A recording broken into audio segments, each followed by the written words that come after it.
I want you to imagine something for a second. Picture a massive, sprawling industrial conglomerate. Right, the kind of legacy empire that has its hands in absolutely everything. Exactly. We are talking batteries, optical components, highly specialized manufacturing, just a true monolithic enterprise. Now, I want you to imagine that same company deciding virtually overnight to put its most dominant market-cornering physical assets on the chopping block. Just completely gutting the legacy hardware side. Yeah. Selling it all off to bet its entire future on cloud computing, artificial intelligence, and digital services. I mean, it is a violent structural rewiring of a corporate identity. Yeah. You really rarely see a pivot of this magnitude without, a bankruptcy forcing the issue. Which is exactly why we are here. Welcome to the Deep Dive. Today, we are unpacking the financial source materials covering Fujitsu's fiscal 2025 results. And just for context, that runs from April 2025 through March 2026. Right. And our mission today is to figure out exactly what is going on here. Because what emerges from this data is a company attempting a radical metamorphosis into a lean IT services machine. They are executing this aggressive new shareholder playbook, and they're navigating this bizarre market paradox. Yeah, the market reaction is fascinating. It really is. I mean, they reported a 104% surge in total profit, only to watch the market respond by dropping the stock 26%. Ouch. Yeah. We are going to figure out exactly why that happened. But to understand this quote-unquote new Fujitsu, we first have to look at the massive pieces of the empire they just left behind. Because they fundamentally changed their financial perimeter. Yeah. They carved out 3 major hardware businesses in fiscal 25. Okay, what exactly did they get rid of? Well, they divested Fujitsu Optical Components, FDK, which is their battery division, and the absolute linchpin of this entire restructuring, Shinko Electric Industries. Okay, I want to focus on Shinko for a second, because selling that asset seems deeply counterintuitive. Shinko was a top-tier player, right? They held roughly a 50% global market share in BT substrates. Roughly 50%, yes. It's massive. And for anyone listening who isn't, building microchips in their garage, BT substrates are these specialized laminate layers used in integrated circuit packaging. Right. They are critical. Almost every mobile processor, every flash memory chip passes through one of these substrates. So selling a business with a 50% global market share in the semiconductor supply chain sounds like, well, selling a legal monopoly, like selling off a highly lucrative family gold mine to fund a software startup. Why on earth would they willingly give that up? On paper, it totally looks like giving away the crown jewels. I get that. Yeah. But to understand the logic, you have to look at the underlying mechanics, and specifically, the brutal capital intensity of semiconductor packaging. Brutal in what way? Well, maintaining a 50% market share in that space means you are locked into a permanent, multi-billion-dollar CapEx treadmill. Oh, because the tech keeps changing so fast. Exactly. Right. You have to constantly reinvest massive amounts of cash into next-generation fabrication equipment, advanced materials, just to keep pace with Moore's Law. So you are generating massive revenue, but you are instantly vaporizing that cash just to maintain your current market position. You are running as fast as you can to stay in exactly the same place. It's a heavy, highly cyclical, low-margin business. Yeah, okay. That makes sense. So by selling Shinko to a consortium led by Daiichi Life, Fujitsu generated a one-time realized gain of 146 billion yen. Wow. Yeah, that windfall is the primary reason their headline total profit hit a staggering 449 billion yen. That's up 104.5% year over year. But it's not just about the quick cash, right? No, the strategic rationale goes far beyond a quick liquidity event. They are deliberately escaping that capital-intensive manufacturing to reallocate all those resources entirely toward high-margin digital services. They don't want to build the heavy machinery anymore. They want to sell the software that runs the factory, which brings into focus the new, fundamentally leaner machine they've constructed. Looking at the sources, the structural shift is severe. Service Solutions now makes up roughly 75% of their continuing operations revenue. It's a completely different company. The old hardware divisions are down to just 15%, network products are 5%, and components are 5%. And the engine powering that new 75% chunk is Uvance. Uvance, right. Yeah, this is Fujitsu's branded digital transformation, or DX, and AI services platform. They are targeting massive verticals here: manufacturing, retail, finance, healthcare, government. basically offering to modernize their entire digital infrastructure. We should really break down how Uvance changes their profitability, because the margin expansion here seems to be the entire justification for this massive pivot. It is the whole ballgame. Operating margins expanded beautifully by 240 basis points, jumping from 7.5% to 9.9%. That's a huge jump for a company that size. And if you look specifically at that service solution segment, those margins are sitting between 12 and 13%. Which completely eclipses the low single-digit margins of their legacy hardware businesses. Right. You trade a massive volatile revenue stream with a maybe 3% margin for a highly predictable revenue stream with a 13% margin. Because Uvance doesn't require multi-billion-dollar fabrication plants. It requires software engineers and cloud architects. Exactly. Yeah. Software, AI models, it scales infinitely better, and the recurring revenue is just much stickier. I see the math. I really do. But looking at the broader picture, the geographic concentration gives me pause. How so? Roughly 70% of Fujitsu's business is tethered to Japan. They are leaning heavily on these multi-decade relationships with legacy clients. Mega banks like MUFG, industrial giants like Toyota, the Japanese government. If they are trying to pivot into high-end digital consulting on a global scale, relying on a captive domestic market seems like a massive vulnerability, doesn't it? Isn't there a huge risk there? You've hit on the central tension of their transformation thesis. Let's map out the competitive reality, because it is fierce. Okay.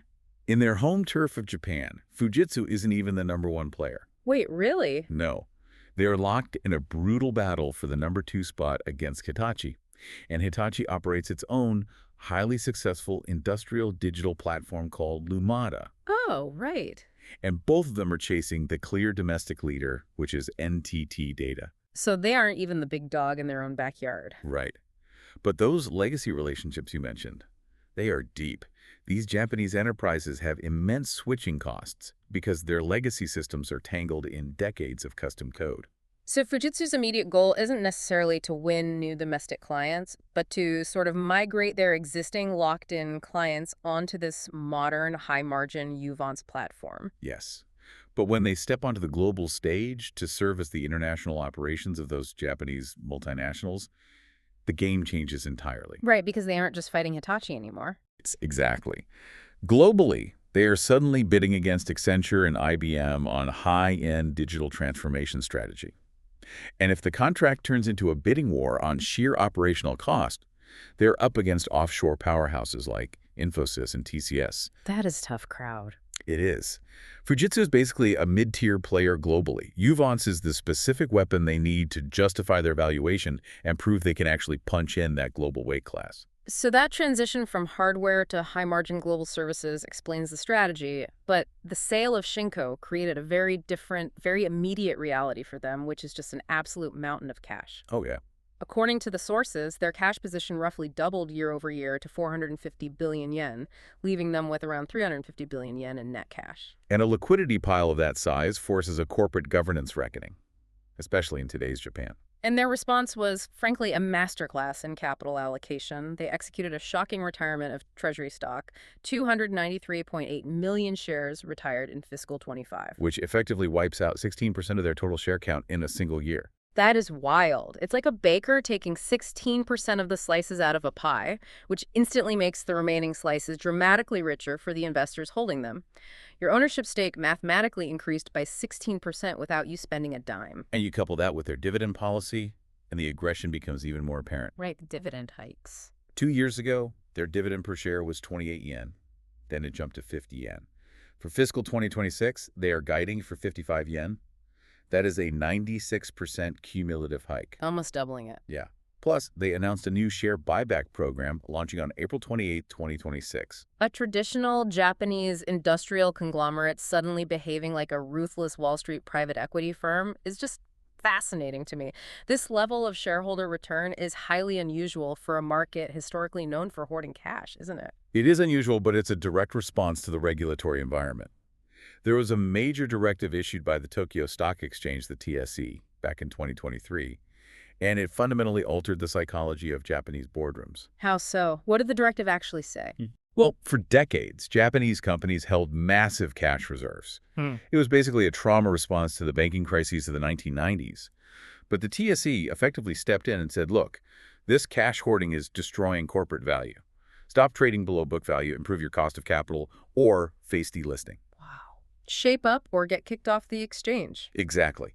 So Fujitsu takes this massive windfall from the Shinko divestiture, points it directly at this TSE mandate, and delivers one of the most aggressive capital return programs in the Japanese tech sector.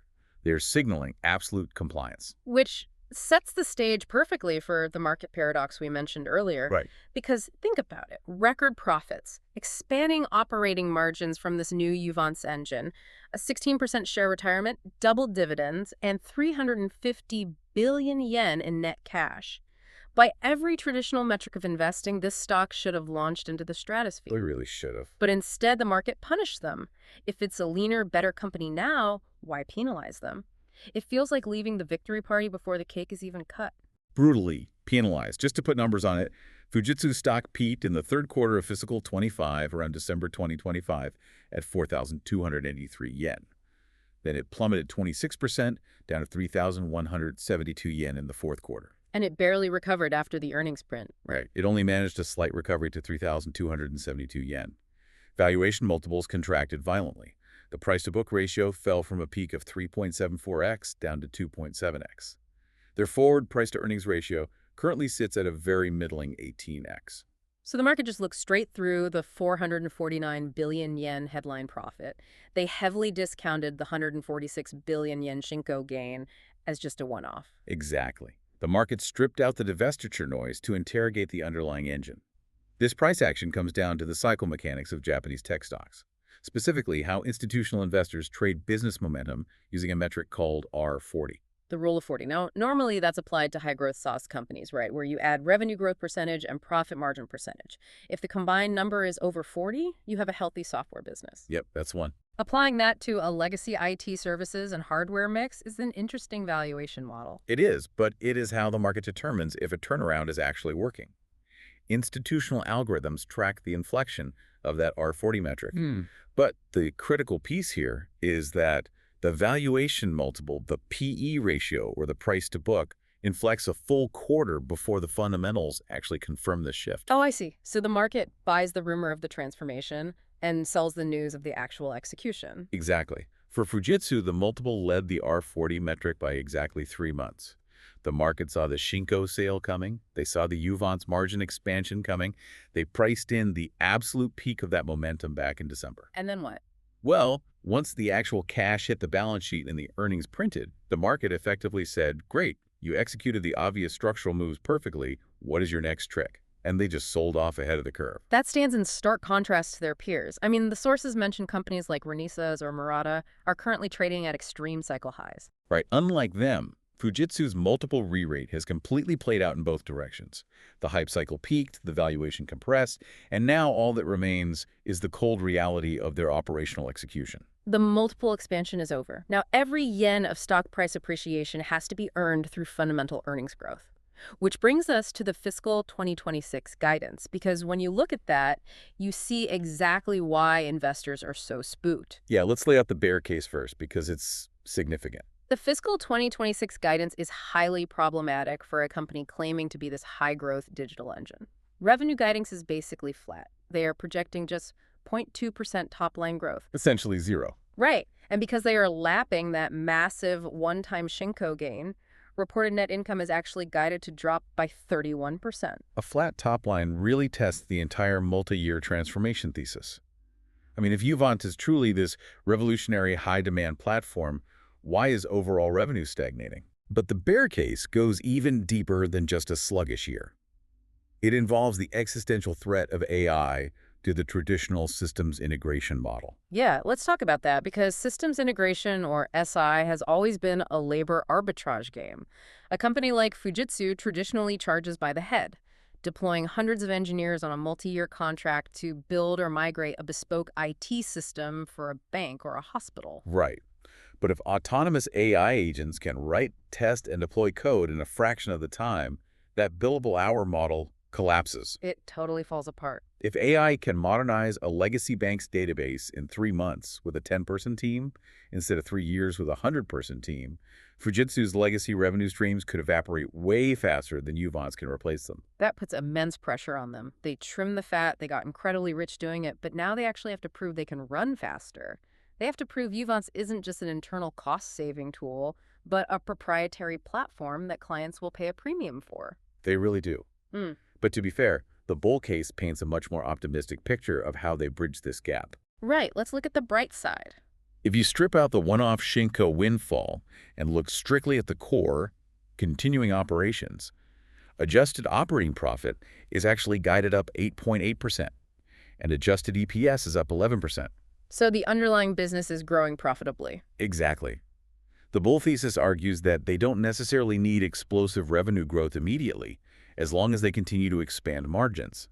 If they shift their revenue mix heavily toward high-end consulting, they could push their current 12% margins into that 15% tier. Aligning them with an Accenture. Exactly. And we cannot ignore the 350 billion yen in net cash. Right, the war chest. They recently established a subsidiary investment vehicle called Onefinity Inc., which gives them massive M&A optionality. Right. If they can't generate top-line growth organically in a flat revenue environment, they have the cash to simply buy it. So, synthesizing all this, what are the critical watch points for anyone tracking this transformation? Well, there are a few.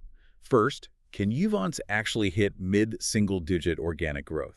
Because flat revenue will eventually erode whatever investor patience is left. Sure. Second, can that service solutions segment consistently push margins to the peer level of 12 to 13%? And third, I'd say, is how aggressively do they deploy that 350 billion yen through Onefinity? Like, do they use it to acquire a strategic competitor to bolster their AI capabilities?